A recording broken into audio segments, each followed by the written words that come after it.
Hi folks, welcome to TruckSkin's installation video where we're going to show you how to transform your truck from a plain ordinary truck with lettering on it into a great mobile billboard for your business. Simple process, easily done. You're going to need a few simple tools, a drill, a hacksaw, a pop riveter, a couple of different drill bits, a 3/8 nut driver, a 7/16 ratchet and wrench, and either a razor knife or a pair of scissors. Our TruckSkin kit ships UPS. Our skins, rails, straps, and mounting hardware are all included in one box typically. The conduit is there, the fasteners, the reflectors, all in that box. The truck skins are then in another box, folded and rolled, typically two together. This is what our ratchet straps that go underneath the truck look like. They're a J-hook, both ends. They're about 36 inches long to stretch from the box frame out to the truck skin. Here's our rear positioning straps. Note the special hooks on both ends of these. They go into the rear hardware that has special slots for them. This is our front rail and front and top, and back rail is the bottom one. Now you're going to measure and trim and attach the front rail. You put it up to the SC casting line on this type of truck, a Supreme. It goes over the rivet line on the white portion of the truck. You put it on the front edge, run it down to the bottom edge, and put a mark on it, and cut it off. Either a hacksaw or a cut-off saw. Now remember, it goes over the rivet line on the white portion of the truck. You put your first rivet or screw in on the top into the corner cap, and then drill and rivet the rest of the way down the truck on the front. Moving back to the top, you attach your top rail. You want a 2-inch gap between the front vertical rail and the top horizontal rail. Remember to keep in mind that the drills holes need to be placed away from the existing rivets. Our hardware is drilled on 16-inch centers and trucks are built on 4-inch centers, so if the first one goes into on a rivet, all the rest of them will also. So just keep that in mind, that you look where your first rivet's going and not put it on top of another rivet.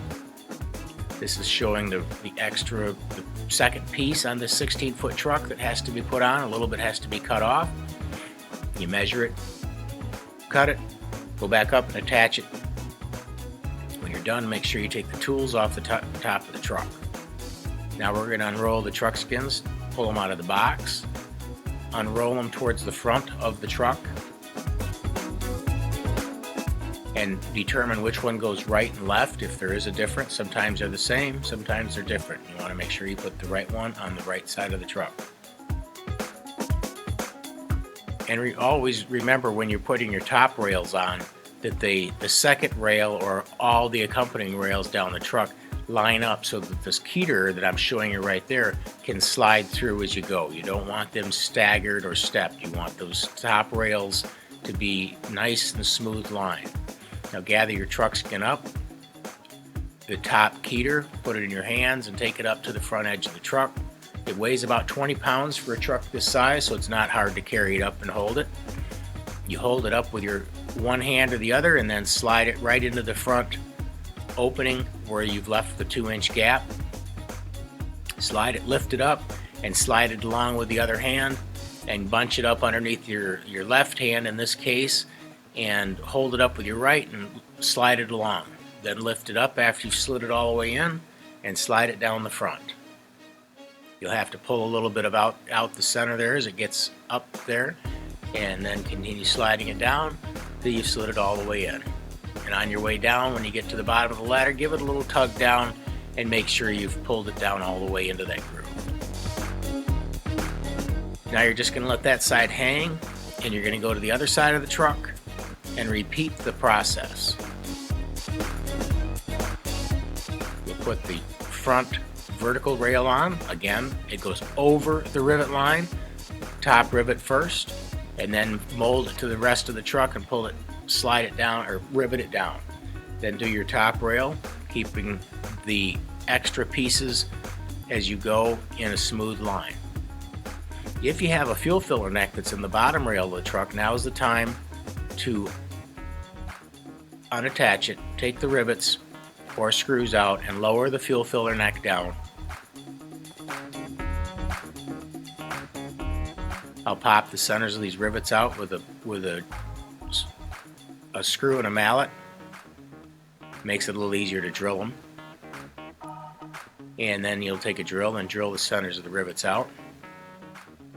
Always leave the gas cap on when you're doing this so no shavings go into the gas neck. Now you've cut the rear rails, centered them before you cut it, and cut the same amount off each end of them so that the positioning strap grooves stay centered. Use spring clips to hold one up as you put one up, and put a spring clip underneath it on the truck skin so that you can go around to the other side and slide it up, and put a spring clip on that one to hold it up, and then you can attach your ratchet straps. I generally will do the middle one first and give it a little tension, go to the top and give it some tension, and then go to the bottom. After you've done this, you'll want to look at the front corners and the back corners. If you've got wrinkles in them, like that showed there, you'll want to release the tension of your ratchet straps. Just release them, don't take them off, just let a little tension out of them. And then you'll go to the front of the truck and put a piece of conduit in the front of the pole pocket on the bottom, hook a ratchet strap on it to the upper inside frame rail, and give it a little tension pulling that keter down, and then go back to the back and reapply your tension on the back rail. You'll see that'll take those wrinkles out of those front and back corners of the truck skin on the top. Pull your tension back. You're just taking the wrinkles out of it. You're making it nice and tight like a drum skin, and then fasten your rear vertical hardware down, either rivets, self-tapping screws, or if it's an FRP body, sometimes those get nuts and bolts and washers. You'll fasten it down and then take your ratchet straps off the rear. Now you're going to put the conduit in the bottom. It slides in. There has to be conduit the entire length of the truck. You'll have typically 3 ratchet straps per 8-foot length of conduit. Here I'm cutting the relief for the mud flap. You'll have a piece of conduit behind the mud flap and a short piece in front of it that fills the gap between the front 8-foot stick and the piece of conduit in the back. Then there'll be another piece that goes in the back section behind the mud flap. You may possibly, with some trucks, have 2 pieces back here because of a diagonal brace for a lift gate or a step. You're cutting the grooves for the ratchet straps. Here, about a 2-inch groove. There are, as I said, 3 ratchet straps per 8-foot length of a rod. The first one in about 6 inches from each end of the rod, and then one in the center.